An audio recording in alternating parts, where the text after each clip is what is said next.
ഇത്തവണത്തെ വേളാങ്കണ്ണി ട്രിപ്പ് കുറച്ചും കൂടെ സ്പെഷ്യലാക്കാൻ വേണ്ടി നമ്മൾ പോകുമ്പോൾ തന്നെ തീരുമാനിച്ചതാണ് തിരിച്ചു വരുന്ന വഴി വേറെ എവിടെയെങ്കിലും കയറണം. അപ്പോൾ നമ്മൾ പ്ലാൻ ചെയ്തത് ഏഴാറ്റുമുഖമാണെങ്കിൽ അവിടെ എത്തിയപ്പോൾ നൈസായിട്ട് പ്ലാൻ മാറ്റിയിട്ട് നമ്മൾ നേരെ അതിരമ്പള്ളിക്ക് പോയി ഗൈസ്. പോകുന്ന വഴി തന്നെ ഫുഡൊക്കെ കഴിച്ചിട്ടോ. ഫുഡും കഴിച്ച് അവിടെ കയറി ഒരു റൂമിൽ കയറി നമ്മൾ ഡ്രസ്സൊക്കെ ചേഞ്ച് ചെയ്ത് ഒന്ന് ഫ്രഷ് ആയിട്ട് നേരെ അതിരമ്പള്ളിയിലോട്ട് വിട്ടു. അവിടെ ചെന്നപ്പോഴാണെങ്കിലോ വേളാങ്കണ്ണിയിലെ തമിഴന്മാരെല്ലാം ഇവിടെ വന്ന അവസ്ഥയായിരുന്നു. അത്രയ്ക്ക് തമിഴന്മാരായിരുന്നു. തമിഴന്മാരെ മുട്ടിയിട്ട് നടക്കാനേ പറ്റുന്നുണ്ടായില്ല.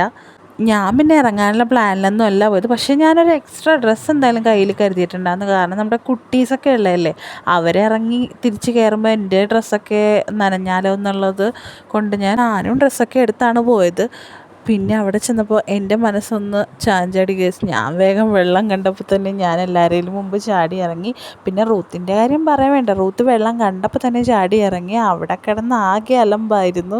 എൻ്റെ കൂടെ വന്ന ലേഡീസ് എല്ലാവരും അങ്ങനെ തന്നെയാണ് പറഞ്ഞത്, ഇറങ്ങുന്നില്ല എന്ന് പറഞ്ഞിട്ട്. പിന്നെ എല്ലാവരും ഇറങ്ങണ കണ്ടപ്പോൾ ഞങ്ങളെല്ലാവരും കൂടെ ചാടി ഇറങ്ങിയ സ്ഥിതിക്ക് പിന്നെ 3-4 മണിക്കൂർ വെള്ളത്തിൽ കിടന്നിട്ട് പിന്നെ കയറുള്ളൂ. പിന്നെ കയറുന്ന വഴിക്ക് അവിടെ ഒരു അമൂലിൻ്റെ ഷോപ്പ് ഉണ്ടായിരുന്നു. അവിടെ കയറിയിട്ടൊരു ചോക്ലേറ്റ് ഐസ്ക്രീമും കൂടെ. പിന്നെ ബസ്സിൽ കയറി ഡ്രസ്സൊക്കെ മാറി ഒരു ഫുഡും കഴിച്ച് നേരെ